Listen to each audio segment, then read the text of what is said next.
सीधा सीधा केजरीवाल पर इल्जाम है, वो कातिल है हजारों लोगों का। डरपोक मुख्यमंत्री केजरीवाल, नरेंद्र मोदी जी के तू पैर की जूती नहीं है केजरीवाल। क्या गलत बोला है? क्या गलत बोला है? उनके विचार हैं, तो वो अपने विचार प्रकट कर रहे हैं। आपको क्या दिक्कत है? बैठिए आप। देखो चुप रहे, मैंने चुप रहे। और मैं ये भी कहना चाहता हूँ, फिर मत उठना अभी। और सबसे ज्यादा उसमें अतिशी खुश होगी जो बात कहने वाली। इस बार केजरीवाल जेल में जा रहा है, कोई जज भी उसकी जमानत नहीं लेगा और सारी जिंदगी वो जेल में सजता रहेगा। अब मैं मोहल्ला क्लिनिक की बात पे आता हूँ। आज शुरू करिए। अभी मैं 1 ही मिनट बोलूंगा, समय का ध्यान रखना है सभी सदस्यों को। मोहल्ला क्लिनिक पे बात आता हूँ। मैं कुत्ते बिल्लियों की बात नहीं करता, जो सच्चाई है वह मैं आपको बताता हूँ। मोहल्ला क्लिनिक 50,000 से लेके 1 लाख रुपए तक किराया इन्होंने मोहल्ला क्लिनिक में अपने आदमियों को, कार्यकर्ताओं को दिया। वहां पर दवाई क्या थी? वहां पर दवाई क्या थी? पेट दर्द की दवाई ले लो, सिर दर्द की दवाई ले लो, जो शरीर दुखता है उसकी दवाई ले लो। कोई उपकरण नहीं था वहां पर, कोई ईसीजी की मशीन नहीं थी वहां पर। इमरजेंसी में कोई व्यक्ति को जिसको हार्ट अटैक हो जाए, ऐसी कोई चीज नहीं थी कि उसको वहां पर बचाया जा सके। और किराया कितना? 50,000 से 1 लाख। अध्यक्ष जी, किसी का पेट का दर्द है ना, केमिस्ट में चला जाए, उसको कहे मेरे को पेट का दर्द है, तो उसको दवाई उसी टाइम वही दे देगा। फिर 50,000 लाख का मोहल्ला क्लिनिक वर्ल्ड सिटी कौन सी बन गई? अब मैं तीसरी बात पे आता हूं। 2 जवाब दे दिए। सुप्रीम कोर्ट का ऑर्डर नहीं मान रहे। अरे हमने तो हमेशा सुप्रीम कोर्ट का इज्जत की है, सम्मान की है। आपने तो सीएजी की रिपोर्ट में 3 बार, अभी अध्यक्ष जी ने कहा हाई कोर्ट गए, तब भी सीएजी की रिपोर्ट आप पटल पर नहीं लेके आए। अब अध्यक्ष जी मैं बात करता हूं, जो मेरा सीधा सीधा इल्जाम है, ये मत समझना कि जब कोविड का समय था तो 785 करोड़ रुपया भारत सरकार ने दिया था। और इनका जो सीएजी रिपोर्ट बता रही है 532 या 34, 550 लगा लो। आप ये बताओ कि एक तरफ तो लोग जान से मर रहे हैं, और जिसके खजाने में 200 करोड़ रुपया पड़ा हो, वहां पर दिल्ली में ऑक्सीजन के लिए तरतरा हो रही है।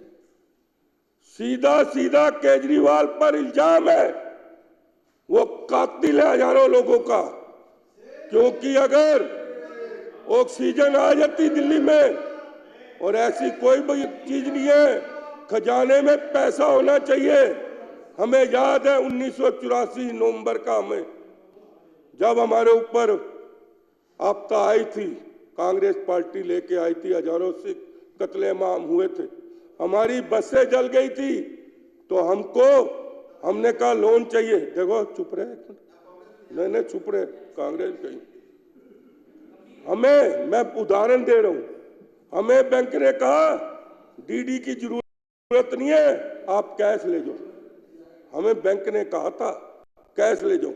यहां पर तो लाखों लोग मर रहे हैं, हजारों लोग मर रहे हैं, और ऑक्सीजन का इंतजाम दिल्ली में नहीं हो सका, और खजाने में पैसे भी पड़े हैं। मैं दावे से कहता हूं अध्यक्ष जी कि 80% लोग जो है दिल्ली के ऑक्सीजन से मरे हैं। उसका जिम्मेवार कौन है? अकेला मुख्यमंत्री केजरीवाल है। केजरीवाल है, क्योंकि केजरीवाल है, ये मैं दावे से कहना चाहता हूं, क्योंकि वो घर में अकेला अपने आलीशान मकान में बैठा हुआ था। ये नहीं, और उसका निकालो कि उसने एक भी किसी हॉस्पिटल का उस वक्त दौरा किया हो। यूक्रेन में युद्ध हो रहा है, जो उनका राष्ट्रपति है मिलिट्री की ड्रेस उठा के बॉर्डर में जाता है, इजराइल का भी प्रधानमंत्री वहां पर जाता है। लेकिन इसका डरपोक मुख्यमंत्री केजरीवाल घर से नहीं निकला और लोगों की वहां पर जान चली गई सिर्फ ऑक्सीजन के लिए। कोई ऑक्सीजन, मैं कहता हूं चाहे ऑक्सीजन की कीमत 5,000 थी, मैं कहता हूं ऑक्सीजन की कीमत 10,000 थी, चाहे आप इंपोर्ट करते, चाहे आप महाराष्ट्र से मंगवाते, कहीं से मंगवाते, लेकिन आपको इसका जवाब देना है। इसीलिए भगवान ने आपको जेल में भेजा है कि आप जो लोगों की जान गई है उसके जिम्मेवार आप हो। बड़े शर्म की बात है, दिल्ली की राजधानी में आपको मैं बताना चाहता हूं, ये तो अभी कह रहे थे 20-20 लोगों की इकट्ठा करके शमशान घाट में उनका संस्कार किया गया है। 20-20 लाश वही पूरे दिन इकट्ठी होती थी, शाम को उनका संस्कार किया जाता था। ये बड़े शर्म की बात है केजरीवाल जी के लिए कि आपकी सरकार उस वक्त काम नहीं कर रहे थे। सिर्फ नरेंद्र मोदी जी नहीं, जो करके दिखाया कोविड के बाद 140 करोड़ लोगों को टीका और कोई लाइन नहीं लगी, ये नरेंद्र मोदी जी की देन है कि 140 करोड़ लोगों को टीका लगा के दिया। जो केजरीवाल कहता था कि नरेंद्र मोदी जी आप इस जन्म में नहीं, अगले जन्म में भी मेरे को नहीं हरा सकते, उसको ये नहीं पता कि नरेंद्र मोदी जी के तू पैर की जूती नहीं है केजरीवाल। ये मैं बताना चाहता हूँ क्योंकि उन्होंने करके दिखाया है और कोई लाइन नहीं लगी। बैठिए, चर्चा को आगे बढ़ाने नहीं लगी। बैठिए यार, बैठिए, आप जारी रखिए। बैठ जा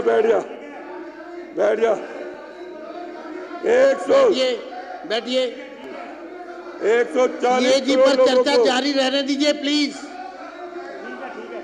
आप बैठिए। 140 करोड़ को टीका लगा अध्यक्ष जी, 140 लोगों को टीका लगा और कोई लाइन नहीं लगी। इससे बड़ी बात क्या हो सकती है अध्यक्ष जी? अरे आपने क्या किया? दिल्ली को लूटा है, पैसे चाहिए थे आपको, पैसे चाहिए थे। बैठिए। क्या गलत बोला है? क्या गलत बोला है? उनके विचार हैं तो वो अपने विचार प्रकट कर रहे हैं, आपको क्या दिक्कत है? बैठिए आप। उनके विचार है, वो अपने विचार प्रकट कर रहे हैं, आप बैठिए।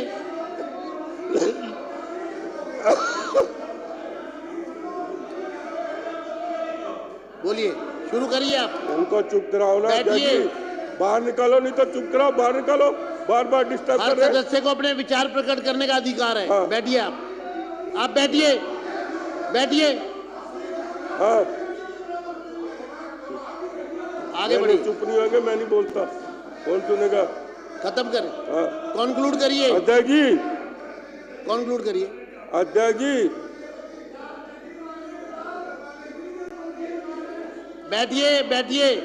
बैठिए, कॉन्क्लूड करिए। अध्यक्ष जी अब बैठिए, आप बैठिए। अध्यक्ष जी का लाट, अध्यक्ष जी ओ गिट्ठो, ओ बैठ जा बाबा। अध्यक्ष जी, सीएजी की रिपोर्ट में, अध्यक्ष जी सीएजी रिपोर्ट में जो वर्ल्ड सिटी हेल्थ की बात करता था 32,000 बेड देने की बात कही थी और बेड कितने हुए? सिर्फ 1340 बेड दिए। 4% सिर्फ काम हुआ 32,000 बेड के लिए। ये वर्ल्ड सिटी की बात करते हैं अध्यक्ष जी।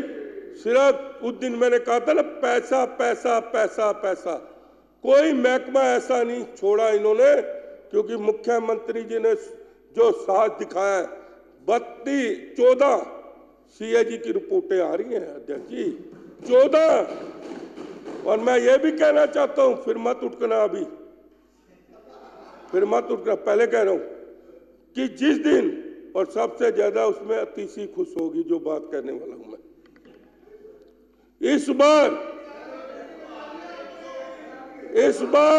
आप डिस्टर्ब करोगे फिर वैसे ही बढ़ता जाएगा टाइम। स्पीकर साहब, अब एक बार उनको पूरा करने दो, आप बैठ जाइए। इस बार अगर कंक्लूड करिए, कंक्लूड। हाँ बस लास्ट ही है। इस बार मैं दावे से कह रहा हूं केजरीवाल जेल में जा रहा है। और सुन लो बात दूसरी, उस पे इतने जुल्म लगेंगे, इतनी दफा लगेगी कि कोई जज भी उसकी जमानत नहीं लेगा और सारी जिंदगी वो जेल में सजता रहेगा। जैसे आज सज्जन कुमार जेल में सड़ रहा है, उसी तरह केजरीवाल भी सजेगा, क्योंकि भगवान ने यही नियम बनाया है। क्योंकि जिस तरह सज्जन कुमार ने कत्लेआम किया था, उसी तरह कोविड में अगर लोगों की जान गई है, उसका जिम्मेवार केजरीवाल है। धन्यवाद आपका। श्री दीपक चौधरी।